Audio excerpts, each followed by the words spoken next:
निर्गमन की पुस्तक 9वां अध्याय वचन 1 से लेकर 35 तक। पशुओं की मौत। फिर यहोवा ने मूसा से कहा, फिरौन के पास जाकर कह, इब्रियों का परमेश्वर यहोवा तुझसे इस प्रकार कहता है, मेरी प्रजा के लोगों को जाने दे कि मेरी उपासना करे, और यदि तू उन्हें जाने न दे और अब भी पकड़े रहे तो सुन, तेरे जो घोड़े, गधे, ऊंट, गाय बैल, भेड़ बकरी आदि पशु मैदान में हैं, उन पर यहोवा का हाथ ऐसा पड़ेगा कि बहुत भारी मरी होगी। परंतु यहोवा इस्राएलियों के पशुओं में और मिस्रियों के पशुओं में ऐसा अंतर करेगा कि जो इस्राएलियों के हैं उनमें से कोई भी न मरेगा। फिर यहोवा ने यह कहकर एक समय ठहराया, मैं यह काम इस देश में कल करूँगा। दूसरे दिन यहोवा ने ऐसा ही किया, और मिस्रियों के तो सब पशु मर गए, परंतु इस्राएलियों का एक भी पशु न मरा। और फिरौन ने लोगों को भेजा, पर इस्राएलियों के पशुओं में से एक भी नहीं मरा था। तो भी फिरौन का मन कठोर हो गया और उसने उन लोगों को जाने न दिया। फफोलों और फोड़ों का निकलना। फिर यहोवा ने मूसा और हारून से कहा, तुम दोनों भट्टी में से एक एक मुट्ठी राख ले लो, और मूसा उसे फिरौन के सामने आकाश की ओर उड़ा दे। तब वह सूक्ष्म धूल होकर सारे मिस्र देश में मनुष्यों और पशुओं दोनों पर फफोले और फोड़े बन जाएगी। इसलिए वे भट्टी में की राख लेकर फिरौन के सामने खड़े हुए, और मूसा ने उसे आकाश की ओर उड़ा दिया, और वह मनुष्यों और पशुओं दोनों पर फफोले और फोड़े बन गई।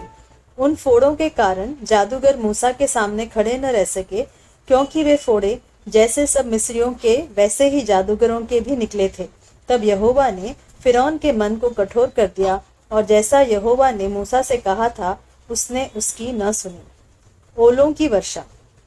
फिर यहोवा ने मूसा से कहा, सवेरे उठकर फिरौन के सामने खड़ा हो और उससे कह, इब्रियों का परमेश्वर यहोवा इस प्रकार कहता है, मेरी प्रजा के लोगों को जाने दे कि वे मेरी उपासना करें, नहीं तो अब की बार मैं तुझ पर और तेरे कर्मचारियों और तेरी प्रजा पर सब प्रकार की विपत्तियां डालूंगा, जिससे तू जान ले कि सारी पृथ्वी पर मेरे तुल्य कोई दूसरा नहीं है।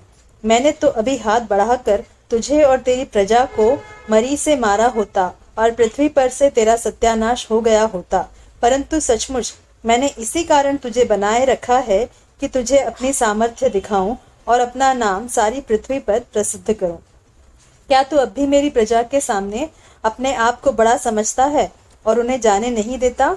सुन, कल मैं इसी समय ऐसी भारी भारी ओले बरसाऊंगा, जिनके तुल्य मिस्र की नींव पड़ने के दिन से लेकर अब तक कभी नहीं पड़े।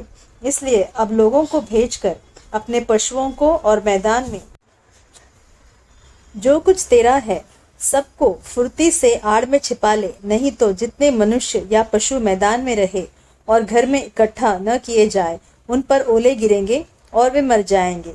इसलिए फिरौन के कर्मचारियों में से जो लोग यहोवा के वचन का भय मानते थे, उन्होंने अपने अपने सेवकों और पशुओं को घर में हाँक दिया, पर जिन्होंने यहोवा के वचन पर मन न लगाया, उन्होंने अपने सेवकों और पशुओं को मैदान में रहने दिया। तब यहोवा ने मूसा से कहा, अपना हाथ आकाश की ओर बढ़ा कि सारे मिस्र देश के मनुष्यों, पशुओं और खेती की सारी उपज पर ओले गिरे।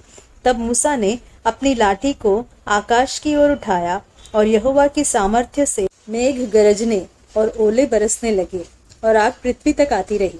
इस प्रकार यहोवा ने मिस्र देश पर ओले बरसाए। जो ओले गिरते थे उनके साथ आग भी मिली हुई थी, और वे ओले इतने भारी थे कि जब से मिस्र देश बसा था तब से मिस्र भर में ऐसे ओले कभी न गिरे थे। इसलिए मिस्र भर के खेतों में क्या मनुष्य क्या पशु जितने थे सब ओलों से मारे गए, और ओलों से खेत की सारी उपज नष्ट हो गई, और मैदान के सब वृक्ष भी टूट गए। केवल गोशेन प्रदेश में जहाँ इसराइली बसते थे ओले नहीं गिरे। तब फिरौन ने मूसा और हारून को बुलवा भेजा और उनसे कहा, इस बार मैंने पाप किया है। यहोवा धर्मी है और मैं और मेरी प्रजा अधर्मी है। मेघों का गरजना और ओलों का बरसना तो बहुत हो गया। अब यहोवा से विनती करो, तब मैं तुम लोगों को जाने दूंगा और तुम न रोके जाओगे। मूसा ने उससे कहा, नगर से निकलते ही मैं यहोवा की ओर हाथ फैलाऊंगा, तब बादल का गरजना बंद हो जाएगा और ओले फिर न गिरेंगे। इससे तू जान लेगा कि पृथ्वी यहोवा ही की है।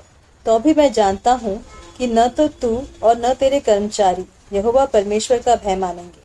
सन और जौ तो ओलों से मारे गए, क्योंकि जौ की बालें निकल चुकी थी और सन में फूल लगे हुए थे, पर गेहूं और कठिया गेहूं जो बढ़े न थे, इस कारण वे मारे न गए।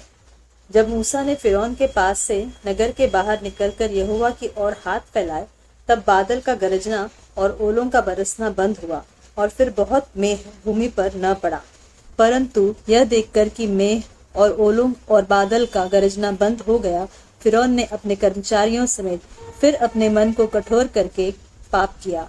इस प्रकार फिरौन का मन हठीला होता गया और उसने इस्राएलियों को जाने न दिया, जैसा कि यहोवा ने मूसा के द्वारा कहलाया था।